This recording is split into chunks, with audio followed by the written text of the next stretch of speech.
est 7h12 sur Europe 1. Dimitri Pavlenko, vous recevez ce matin le docteur en histoire et rédacteur en chef de la revue Conflit, Jean-Baptiste Noé.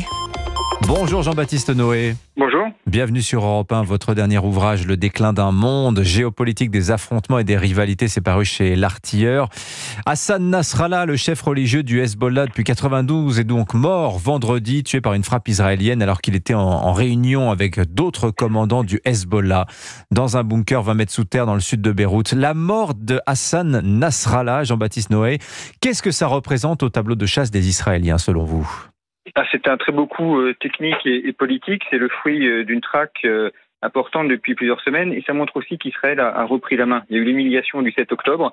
Il y a un an, il y a eu les bombardements importants dans le nord d'Israël.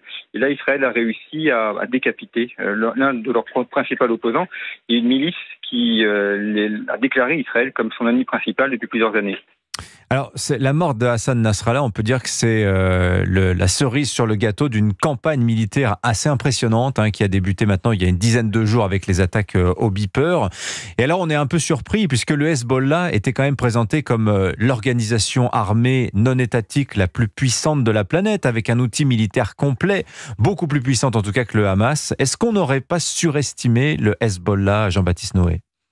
Alors, non, ils n'ont pas forcément été surestimés, mais en tout cas, c'est une prouesse côté israélien qui met d'ailleurs plusieurs éléments. Il y a le renseignement qui est très important, il y a les aspects techniques, et il y avait probablement aussi une taupe qui était au sein du Hezbollah, alors taupe iranienne ou un membre du Hezbollah retourné, ça on ne sait pas encore, mais en tout cas, ils ont été informés et ils savaient exactement où il était et quand est-ce qu'il était. Donc ça montre ce que c'est qu'une guerre totale, c'est-à-dire une guerre qui manie à la fois les bombardements aériens, peut-être une offensive terrestre bientôt, mais surtout les aspects de renseignement et d'information. Est-ce que le Hezbollah peut se relever d'un tel coup de la disparition de son chef spirituel depuis plus de 30 ans Alors ça va être très difficile. Ils ont déjà nommé quelqu'un pour le remplacer. Donc d'un point de vue technique, oui, il y a un nouveau chef, mais il est évident que c'est quand même un coup très dur. Puis il n'y a pas que Nasrallah qui a été éliminé, il y a aussi tout son entourage. Et puis il y a 15 jours, ce sont 3000 personnes, c'est énorme, qui ont été blessées, certains très gravement blessés. Et la grande question, c'est l'Iran, puisque le Hezbollah est une ramification de l'Iran. Est-ce que l'Iran va continuer à financer le Hezbollah ? Est-ce que l'Iran va continuer à s'en servir ?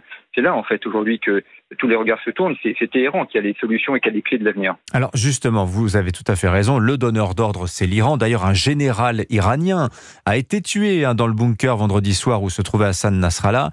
Hassan Nasrallah avait aussi le titre de représentant du guide Khamenei au Liban.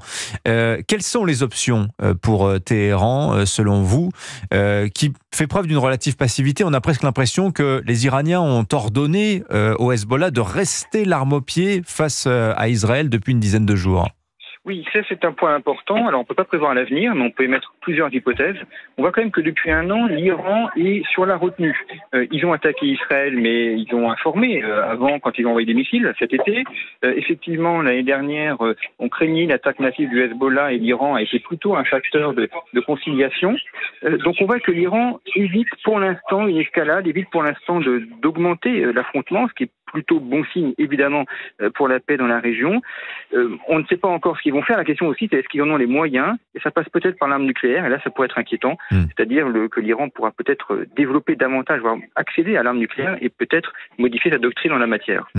Alors d'ailleurs, le président de la République iranienne, Massoud Pezeshkian, qui était à New York la semaine dernière, a dit à ce moment-là, c'était avant la mort de Hassan Nasrallah, que l'Iran entendait renouer avec l'Occident. Comment vous interprétez ces propos d'apaisement du nouveau président iranien ? D'abord, c'est plutôt positif, c'est plutôt une bonne chose et c'est un point à souligner parce que souvent quand on parle de cette région, on parle de guerre, on parle d'affrontement, on parle d'escalade, mais il y a aussi des facteurs de paix. Et ça, c'est quand même important et il faut le souligner. On a aussi un Iran qui, d'un point de vue politique, va mal, des très importantes manifestations, une fracture interne importante, problème économique aussi. Donc l'Iran est aussi acculé et l'Iran a aussi intérêt peut-être à trouver une porte de sortie, à normaliser ses relations. C'est ce qu'ont fait d'autres pays avant lui dans la région et ça peut être aussi une porte de sortie pour, espérons-le, la pacification.